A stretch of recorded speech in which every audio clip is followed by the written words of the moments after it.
Hi, Rachel. Hi, Laura. I'm just calling in case you need an excuse to leave.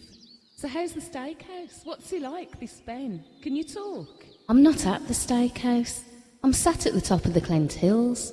In your best frock? What are you doing there? Is Ben with you? No, I'm on my own. Oh, Laura, did you chicken out? No, it was him. He didn't turn up.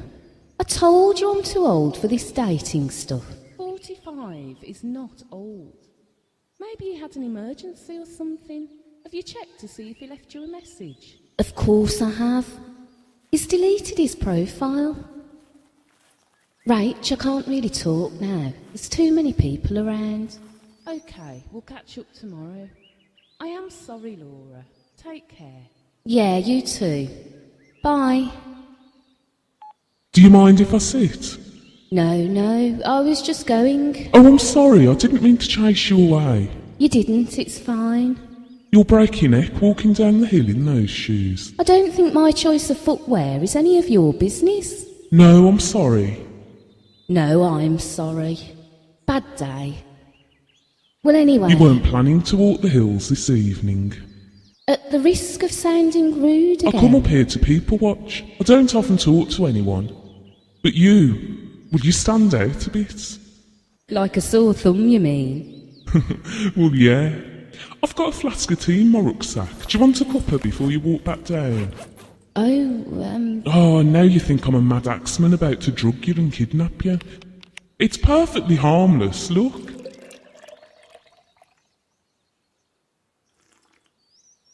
Go on then. Why not?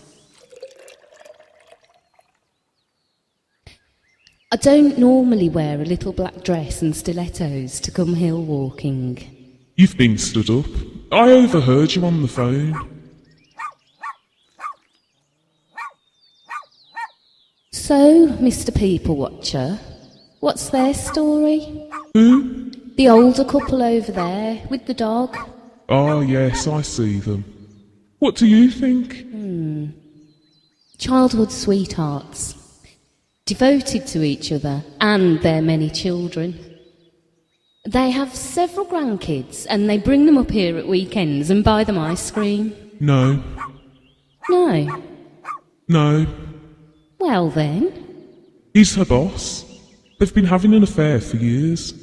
He meets her here 2 or 3 evenings a week. Walking the dog is merely a ploy to stop his wife becoming suspicious. Ouch. There speaks bitterness. No, it's the truth. You were right about the grandchildren, though. He has several, and he brings them up here every other weekend, and his wife buys them all ice cream. That's horrible. It's just life. Thanks for the tea. I'd best be off. I've offended you. I'm sorry. It doesn't matter. I'm not offended. I should go. Please stay. Look, what about that group of youngsters? Uni students, I reckon. They look happy, don't they? Probably just found out they've passed this year. Ah, yes. Yes, they do look happy. Except, do you see the girl with the short hair? She doesn't look as happy as the others. Why is that? The others are couples. She's their single friend. The couples always invite her along when they go out. They mean to be kind. But sometimes they're a bit condescending. Do you think she's sad? No. While the rest of them are setting up house and paying for weddings and babies, she'll be off around the world having the most amazing adventures. And she'll have a successful career because she's committed to it, not distracted by romance. She feels a bit lonely, though, sometimes. She knows she can't have everything. What's your story? You're the people watcher. You tell me. You never dress like that. Ever. How do you know that? The way you keep trying to pull your skirt down over your knees. And you've left the price tag on your shoes. And you don't get calf muscles like that walking around in stiletto heels. You wanted to impress that bloke tonight. That young lad sketching. Do you think he's an artist? No, art is his hobby. He'd like it to be his career, but his dad decided he should be... What? A doctor. Why a doctor? He's got a kind face. And see the way he holds the pencil, the way he draws. He's sensitive, thoughtful. Maybe he'd be a good match for our short-haired uni girl. No, he won't travel the world with her. His dad would never hear of it. He's watching her, do you see? Just sly little glances, but he's watching her. She hasn't noticed yet. I hope she doesn't. He'll break her heart. Why do you think that? What's your story? Oh, it's very boring. Why do you think he'll break her heart? You said he's kind and sensitive. That's why he'll break her heart. She'll think he's perfect, and then when he lets her down, when he won't travel the world with her. He's a fool. Who, the doctor boy? No, the bloke who stood you up this evening. He's not the one sat on a hilltop looking like mutton dressed as lamb. You don't. You look lovely. What will you do if he changes his mind? What if he asks you to give him another chance? Men don't do that, do they? I don't know, I've never dated a man. How many women have you stood up? One. Just one.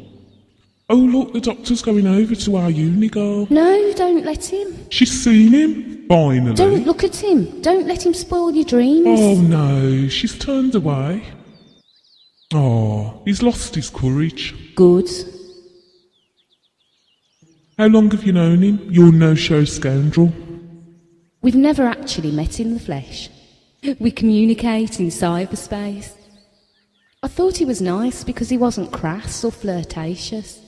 We just talked about 80s music and hill walking. It's no big deal. Tell me your story. There's nothing to tell. You're not playing fair. What's your story, Mr. People Watcher? Let's see. You're not in a relationship at the moment. What makes you say that? Because you haven't once checked the time while we've been talking. And you're not worried about being seen with a woman. Do go on. Those whiskers aren't designer stubble. You just can't be bothered to shave. Oh, the doctor boy's packing up his things. Maybe he'll be brave enough to speak to the uni girl before he leaves. No, he's heading down the path. That woman you stood up, why? I never even spoke to her. My daughter set me up on a date. I didn't know about it until the last minute.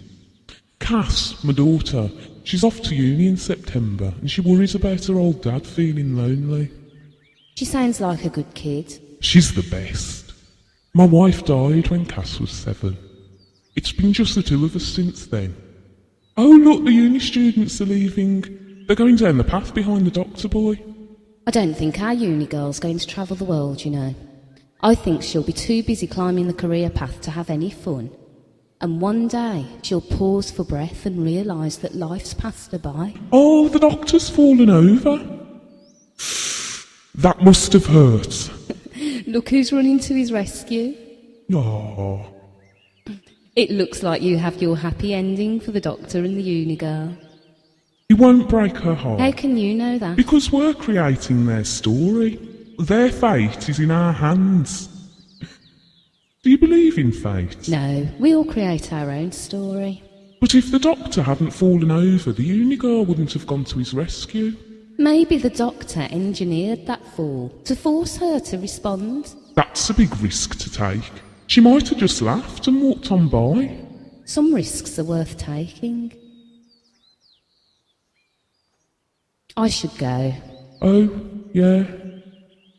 Well, be careful down the hill in those shoes. It was nice meeting you. Yeah, you too. It was really nice. Bye then. Bye.